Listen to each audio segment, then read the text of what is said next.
Hey everyone, what's up? It's your girl Ashley Moore, the owner of Be More Vending, as well as the founder and creator of this podcast, More Into It.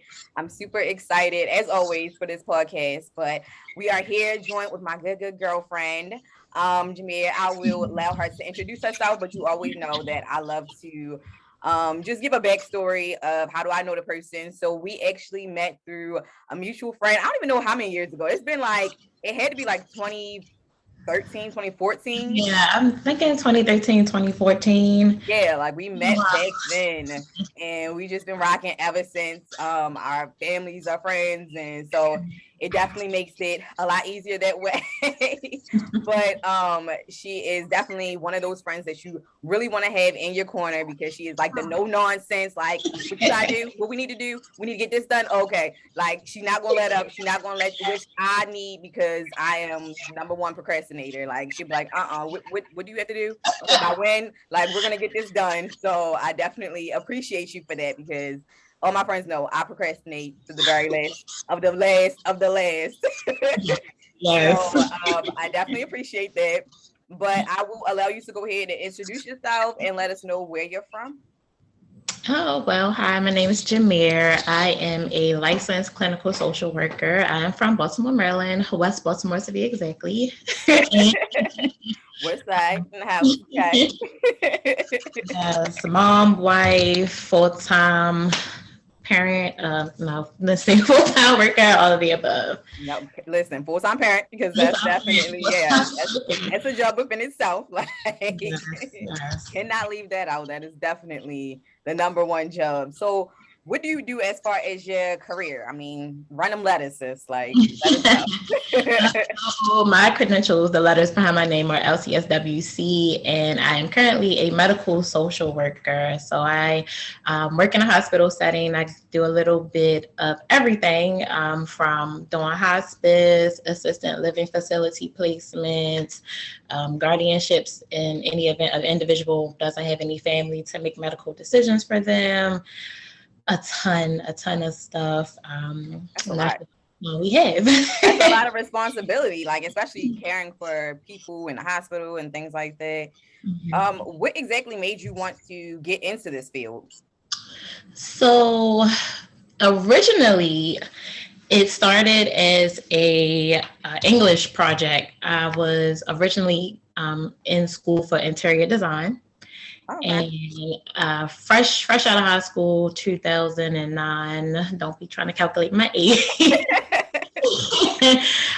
was an English assignment, and I did a discussion board for young mothers because in the midst of me being a freshman in college, I became pregnant. So I am a teen mom. And I did this a young mothers discussion board to provide resources for individuals to let them know that this is not the end. Just because you ended up pregnant at an early age or had an unexpected pregnancy, like this is not the end. There are things in place that you can use as a stepping stone to get where you want to be. Right. I ended up doing so. It was a journey for me as well at the time, and the discussion board is still going. Okay. It's always good to have those. You have it still? I do. It's small, it's private, so it's on Facebook, but it's for women only. So I'm sorry, I've been trying to work on getting a male page, but Okay. Oh, okay. I need to make some connections with someone in regards to that. But let me go back because what I originally went to school for interior design.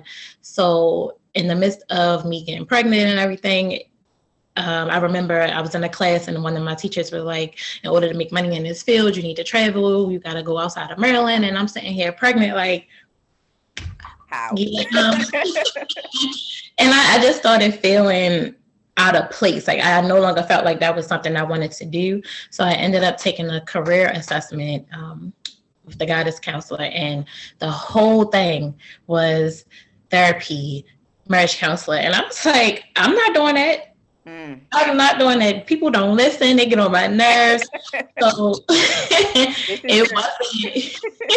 it's so funny because I ran away from it. So ironically, I ended up becoming a pharmacy technician just to make some money, and I fell in love with that side. So I will Okay. always do from there. I wanted to work in the hospital setting, but eventually it came back to me. Long story short, in So full all of circle. it's kind of connected. Yeah, all of it's connected. Okay, okay. So let me ask you this. I know you said you were in school. What certifications and things like that did you need, degrees? And what schools did you go to achieve that? So I am a two HBCU alumni. I went to Coppin for my undergrad. I got my bachelor's in social work, and I went to Morgan State University and I got my master's in my social work. So in order to get to become a licensed social worker, you need a 4-year degree, and that you don't have to necessarily get your bachelor's in social work, but you definitely need to get your master's in social work. But if one of the incentives is if you get your bachelor's in social work, you only have to do 1 year of graduate school, which is what I did. Okay. Under the pretense that you have a 3.0 GPA. So let me tell y'all, first of all, like I'm like that proud friend because I was there to see you graduate, at least from Morgan, and just to see all of the hard work and effort and things like that she went through to just get there. Like, I'm super proud of you. I know I talk a lot on my interviews about parents pushing us to kind of go to school, get a degree and things like that, and not really working for themselves, because I am on the business part of, working for yourself and things like that. But again, if you watch my last interview, we did mention, like, I'm not against school or anything like that. Like, it takes a lot. So you have to be a very strong minded individual and very determined and focused person to be able to be in school, and not only just be in school, but to also have a family as well that you have to care for. It's a lot easier sometimes whenever you're fresh out of school, but when it's like maybe fresh out of school, but you have a family and you have to work and things like that, it's a struggle. But as she said, she done went to 2 HBCUs, Coppin and Morgan, so it's not impossible. And a lot of times you can make that work for yourself if you do end up wanting to have your own business or things like that by going to school. It doesn't always necessarily mean it's going to lead you to having to work for somebody else. But being as though, like I said, you were a mom, a teen mom at that, and you're married. So how was that, juggling school and being a mom and trying to work and things like that? I have a really good village. So my husband is very supportive. At the time we got married, when I was in my semester before last of graduating with my bachelor's. So okay. He and his mom and his sister and father, they have been very, very supportive. So when it came to who's going to pick up the kid, I used to work nights, and he always worked nights. Like, I was getting off 10 o'clock at night, class 9 a.m. So as I honestly, like, it was a blur, but did it go by fast? Like, that's what you mean, it was a blur, or it was just all a blur? Like, I don't know how I did it. It was just all a blur. Like, I don't know, but I definitely know I do have an excellent support system. So that's definitely imperative, and it makes a huge difference, because I know a lot of people that just don't have that support, and it's easier said than done, and be like, well, you can just do this, you can just do that, but you're only one person, so you only have but so much energy. So. Right, and you don't want to overdo it. Yeah. It's definitely need a village for sure. It can be done without one, but it's so much easier. Like you said, your husband is very supportive, which I've witnessed, like him definitely being supportive. And as far as like what you working and going to school, was that like always the case, or were you able to just go to school? No, fortunately, by the end of my bachelor's, I had to do an internship. So you have to do an internship in undergrad and grad school. So I was able to work part-time at the end of my bachelor's, and then in grad school, I didn't work at all. So fortunately, I was blessed, for my husband to be in that financial position to assist. I mean, it was definitely tough. It wasn't like we rolling in dough. But you made it work. Like, had to make it work, had to budget, had to cut stuff out. And for sure. Yeah, it was worth it. So yeah, I applied for it was one one grant called like a graduate assistance program, and it was $1,000, and I stretched the hell out of that $1,000. So. Listen. And that's another important thing too, like looking into, it's so much money out there for people that's looking to go to school, or things like that, especially now dealing with COVID. They are really trying to give us, I guess, as much money as possible. Yeah, I'm not complaining. They could give us some more, but I'm not complaining. Like it's so many programs. A lot of people will that'll be a part of that argument about going to college, like, oh, school loans, but you really can go to school for free. And that was one of my eras where I wasn't paying attention to my loans. So I shouldn't have as many student loans as I do, but it is what it is. I ain't worried about it. So you can write letters to your mayor or the state delegates. It's so many different resources, and it's all on Facebook and the internet, but it's definitely ways to go for free. And I know the higher your GPA, or as long as you're proving that you can get these grades, they give you more grant money. You just have to pay attention to your financial aid. Yeah, no, definitely. Look that information up, you guys. Look, do the research. If you want it bad enough, you will put in that work, because that's what you're gonna have to do. No one's just going to do it for you unless you want to pay somebody. I'm sure people are able to offer that service, but why do that whenever you can do it yourself? So definitely look up that information. So just kind of like now, fast forward, you graduated, you're currently working in your field that you're in, and now you not only have one, but you have two children, your mom, you're working. So like, how are you juggling life now? How has that changed from back then? 2 children and 2 jobs. As I forgot to touch on, I do individual and family therapy virtually, so it's very flexible for me. I'm able to do it during my part-time, and so I can choose my schedule in the evening to do live sessions. So that's pretty good. So because I can't be in but so many places at one time, right? Honestly, we make it work. We talk out our schedule. If he's gonna be working overtime, I know not to do X, Y, Z this certain day, because in the midst of COVID, it's only us, me and my husband, pretty much passing the baton, and here and now we get help on the weekends, because our parents are still young and working. So in the event that they were not, then the situation would be different.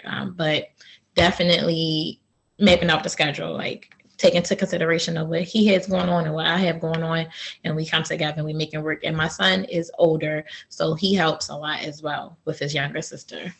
Okay, so that's always a plus, because with my kids, they're like 5 years apart. So my oldest, he definitely is able to help out too. So that works out. People be like, why are you waiting so long to have kids? Like, no, because I don't. If I need to be like, I'm fuming, come here, go ahead and get your brothers up there, or whatever. Like, having that older sibling definitely helps out a lot. So that's awesome.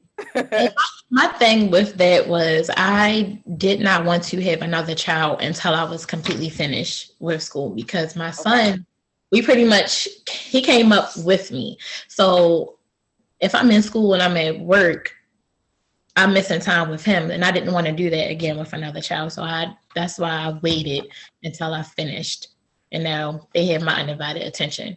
And that's good, because a lot of people don't think about that. Like you definitely, like you said, number one, like it's always that first child always goes through everything with you, everything. The struggle, all of that. Like they get all that. With this, the second one, you're able to kind of stop and learn from what you went through with your older one, and just kind of make the narrative a little bit different. So that's really good that you guys thought about that. And I really see and appreciate communication with you guys. Like that's clearly what you need, is communication with a relationship, like parenting, all of that kind of stuff. And just to be able to come together and make it work. Like you said, of course you have your village, but it all starts with you guys. So I definitely applaud y'all for that. I know with everything going on in the world with COVID and people, their anxiety is on an all-time high. Mine, like constantly, like looking at the news, I had to completely cut the news out. It just was just becoming too much. Every time you turn around, it's a new variant. What are, like, can you at least give people out there who are struggling dealing with this, because this is like a whole life change, can you give them at least like 3 coping skills that you might be able to suggest? Because the people need it. Okay. Definitely, there are several coping skills to manage anxiety, and everyone is different. And some stuff is like, oh, I've tried deep breathing, that didn't work. Definitely, you want to find something that soothes you. Deep breathing, meditation, yoga. If it's cooking or listening to music, and any things that are not therapy. So if that's not working, you try all those things on your own. Therapy is definitely imperative. In the event that therapy is not enough, talk to your doctor or talk to a psychiatrist, and you may need some assistance with medication. Sometimes it goes hand in hand. And I know a lot of people are like anti-medications, or they feel there's a stigma against it, but sometimes it's definitely needed. For the most part, do what you need to do. You want to rule out medical. That's basically what I'm trying to say. You want to talk to your doctor, rule out any medical conditions, and then go from there. Okay. And then you can work it out. But of course, yeah, like you said, like deep breathing, things like that are definitely an option, or just doing something you like. I know it sounds really weird, but I like watching YouTube videos about people on vacation, like cruises and stuff like that. Like that calms me down. I don't know why it does, but just doing that a lot of times will help. Of course, I kind of cut TV out, honestly. Like if it's not something that I've recorded, I hardly have the TV on. Like I haven't watched TV all day since I've been up. So I just really kind of cut that out, which is good because now we're able to cut TV out completely and just use internet as far as our cable bill. So that cuts everything down. But yeah, I listen to music a lot of times too. But I understand, like you definitely, if you feel like you may need some, attention. I know in the Black community, a lot of times like therapy is frowned upon, or medication a lot of times can be frowned upon too. But I mean, when it comes to your health, because that stuff takes a toll on you. That's why we see a lot of things happening with people with mental health, and they're having these breakdowns, and these,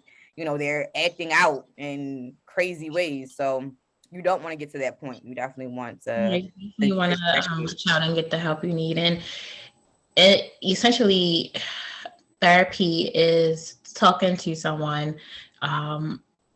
And you're saying that you already know the answers to what you need. It's different when you hear from somebody that's not in the situation, outside looking in, or not really knowing too much, but they can pull you together and help you make it make sense. So, because I laugh all the time when I get people, and it's like, you just told me all of this, and you what do you need help with? Because you literally just told me what you need to do.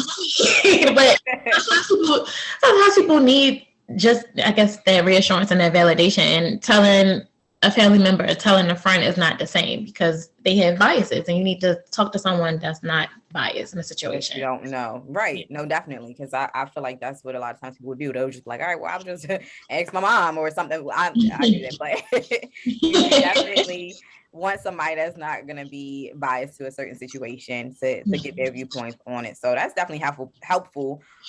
When it comes to you and your relationships with your clients, how are you able to be relatable with them and kind of make sure, that they're comfortable with you and able to come back and continue to talk to you about whatever is going on in their lives? So we do, the platform that I use is called Talkspace. So we do 10-minute live introductory sessions. Not everyone has video sessions on their plan, so you don't really know who you're talking to. So we do like a face-to-face, and we ask, do you have any questions about me or for me? And we just go into it from there. Some people stay, some people don't.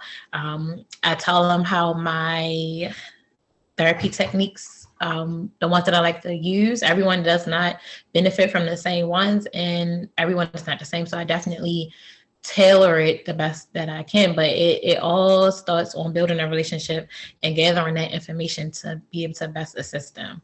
So. Okay, then communication again, and communication, that relationship, communication, and comprehension. Because I've had some people that just wanted me to tell them what to do. I can't tell you what to do. That's not clear, because I never even thought about that. Like, you cannot tell me what to do. Like, I can suggest. I can help you. I'm walking you through it. I'm processing it, helping you process it, walk through it. It's based off how do you feel? If you agree with it, if you don't agree with it. I can't tell you, no, you shouldn't do that. That's me being biased. I think that's what I am. I'm like that type of person that I need somebody to just tell me. So like when I call my mom, I'm like, Mom, I just need just tell me what to do. And she's always like, Ashley, first of all, you need to pray because I'm not gonna always be here, and I can't make these decisions for you. But I think it's that reassurance. Like you just really just want that reassurance. So in my head, how I may process it is just tell me what to do. Like that reassure me, and I may already know what I need to do, but I just want to hear. Right. You know what you need to do, but you want to make sure it makes sense. But that's not always the case. So what makes sense to you may be different for me. So it's your journey. That's why I tell people this is being an adult. Like that's what it is. That's what it just boils down to being an adult, and I just wasn't ready. Listen, it came fast, and this is what we asked for, and now. I know. Look, I feel like with Tommy Pickles, like I don't want these responsibilities. Right. I don't want it no more. Please. Responsibilities. Life before bills and responsibilities and all of that. So I mean, but that's pretty good though. I've seen the reviews, so definitely. Yes, that's the thing. Like I wasn't a fan of therapy, and that's just from me being able to work on me. So like I was saying before, when I was like, I'm not doing it, people don't listen. So before me getting into therapy, I had boundary issues. About 3 or 4 years since that career assessment for me to even come back to consider therapy. So social work therapy. But that's why I do more of so there's macro and micro, clinical, and then that's like the community part. And I'm big on resources. Like, as you know, I'm always posting resources. While the discussion board is like so near and dear to me. It's resources. I'm all about it. Yes, for sure. On Facebook. So I just got into actually doing therapy, and I'm learning. I am continuing to working on me and establishing those boundaries, because people, they don't listen at the end of the day, but I can't take it personal. I can only be here to support you as best as I can. So. Right. Yeah. Oh, definitely. And so talking about you and going back to the fact that you're a mom, you're a wife, like you're a sports mom at that. I know how that life is. That's why we be like passing by for a couple months at a time before we even meet each other, because we both be so busy with the kids and sports and stuff like that. How are you able to juggle that and find time for you? And what does self-care look like for you yourself? For me. So it's funny because the guys are more sporadic with their stuff. It just is what it is. Like, they can pretty much get up and go. We schedule our stuff in advance. Like, all right, this is what the kids got this day. Nobody is working overtime this day. Okay, I'm penciling my stuff in, period. I don't care what's going on. Y'all gonna have to figure that out. But really, you just gonna have to make it happen, regardless of what else is going on. If you gotta do it in advance, do it in advance. Make a schedule, stick to it. Make it yourself priority, because if not, I would never get my hair done. I would never get a pedicure, like the simplest thing. I would never get to go to the market. Like, it's little things. That's what your self-care is for yourself. Like being able to get your hair done. Keeping my upkeep, brunch. Which we schedule in advance. We brunch. We have to schedule in advance. So it is what it is. Yeah, no, for sure. So and it's so funny because I was just talking to Brandon the other day. Like, listen, everybody always contacts me when they can't get a hold of him, which is like 99% of the time. And I'm like, look, you need to just let me do your schedule. Like, because clearly, like you said, the guys, they can just get up. They're really just all over the place. Like, oh, did you get my invite to this? I'm like, no. And I'm like, Brandon, no. If you want us to attend the event, you have to send it to the wife. Send it to the wife. Because otherwise, they're like, oh yeah, by the way, and then we done already planned something. Like, wait a minute, we cannot do that. It happens all the time. We'll have 3 or 4 events in one day, and it's like, oh my god. Yeah, that was like how our yesterday was looking. So it's crazy, but definitely, I agree. You need some self-care. You need to get your hair done, and even like you said, just going to the market. Like, that's my escape. My mom, it's so funny. My mom's always like, "You the only person I know to go to the market every day." Like, but that's really, once COVID hit, that was like kind of my escape, like just to be able to get out the house, because I started realizing, you know what, I need to get out the house, because after I wasn't working, my job was shut down for 3 months. Fortunately, you know, we were still getting paid, but I was at home. So I'm like, you know, going crazy because I'm wearing pajamas every day. I'm in the bed. I'm not doing anything. I so much going on. And I'm like, okay, I need to get up and get out. So that's like really just my time. Like I'll just walk through the aisles and just look at different stuff. But that's calming for me. That's like self-care for me, because it's relaxing and it just kind of is a way for me just to get away. But I am at the market a lot. and somehow I don't even have no money. I'm just in there. Like it's as weird as it sounds, but that's some great tips for people to make sure that you are taking care of yourself, because if you are not taken care of, you can't take care of anybody else. Organized too, because a part of procrastination and just feeling not together is not being organized. So you wanna make sure. Just say my name. Just go ahead and say my name. I mean, you know what to go say. It's such an effect that I'm a procrastinator. Procrastination is also a symptom of anxiety, and a lot of people don't realize that. So I never really knew that, and that's probably like I definitely have anxiety. Like I know I have anxiety, but I never even thought that was procrastination is a symptom. Okay. A characteristic of anxiety. Okay. Well, like, you know, like I said, that's something new for me. Hopefully, you know, other people are learning that, and you feel like maybe that's something that you do, and you talk to somebody or see what's going on, definitely get that checked out. Being a young mom like you were, like we mentioned in the beginning, you didn't let that stop you from achieving your goals. You were determined to make a way for you and your family, which is definitely commendable. Beating the odds, because a lot of times, you know, the odds are against us, stacked against us, being young, Black, being a mom, like, you know, like I said, the odds are definitely against you. But what advice would you give somebody that's young and they're trying to make it? Like it's a young mom and she just may not see a way out, but what advice would you give them? Definitely use your resources as stepping stones, whether that be food stamps, TCA, work programs, whatever it is that you need to do it. Just don't get content.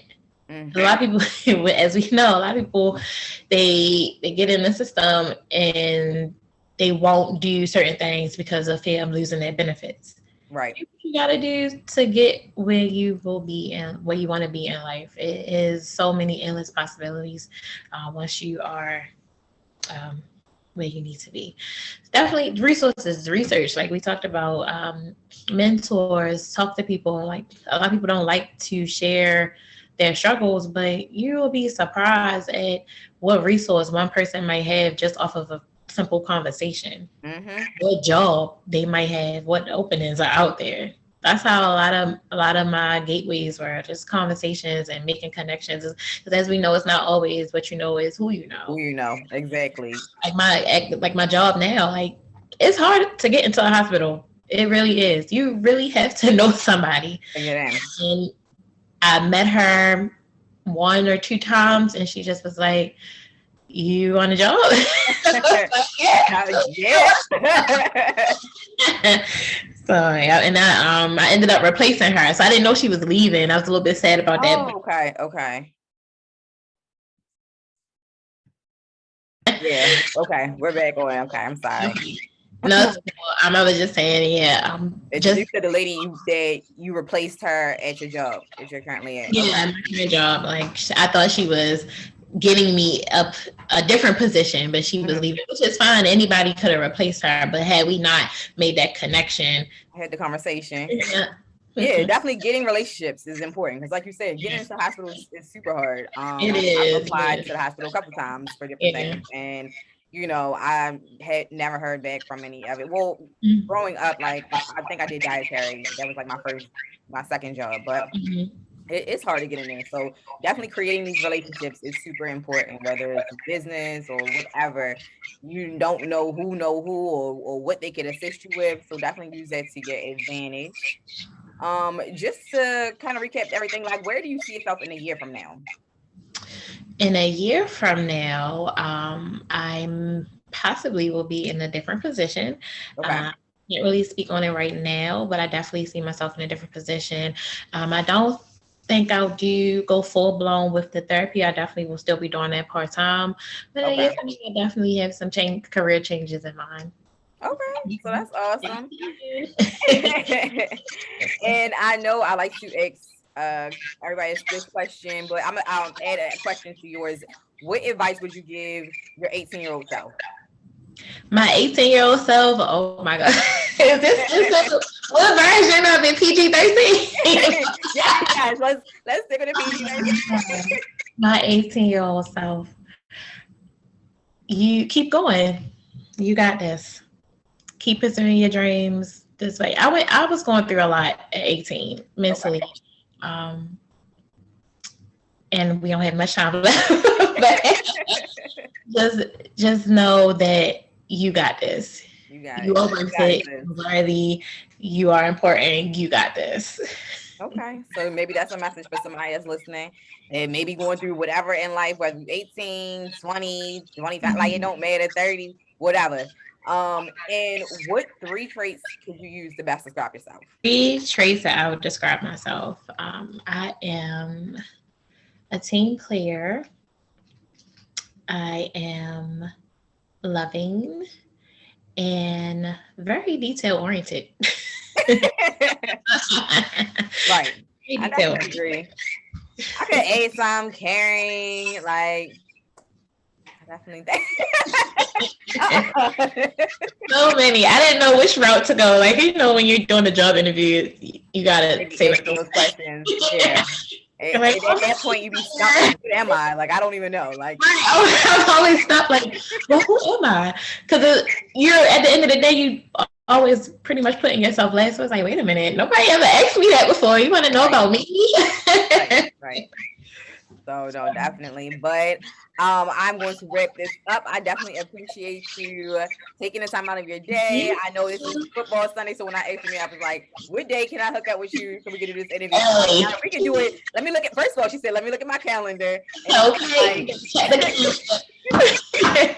Like, we can do it, but we're going to do it in the morning because football, like in a minute, it's going to be real hectic.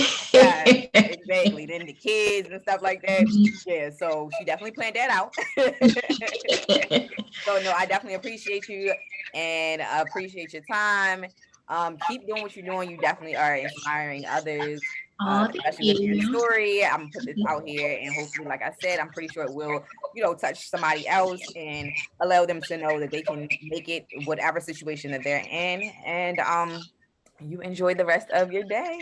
You too. Thank you so much for having me. And if there's anyone watching that is interested in going social work path or any other similar path, feel free to hit me up. And also say the name of the discussion board on Facebook. So if there's any young women that's wanting to join. Yes, it's called Young Mothers Discussion Board. It's real plain, real simple. Let me pull it up. I don't know if we can, so you know what it looks like. Give me 1 second. Yeah, this looks a little bit easier because I know it's a very helpful group because, like she said, she posts a lot of resources on there. And get a little closer. Private is we don't have drama like all these other groups. It's straight to the point. Resources, a safe space, so anyone that's not in the group cannot see what's on here. No judgment free. No, it's a very judgment free zone. And again, we don't have all that drama and that type of stuff. Ain't no baby daddy bashing in there. Like this is leveling up. Right. Only 2022, like we kind of get it together. Fourth quarter is ending. We're ready for the first quarter of 2022. Bag season. We staying in the bag for sure. So thanks again, and everybody have a good day. See you.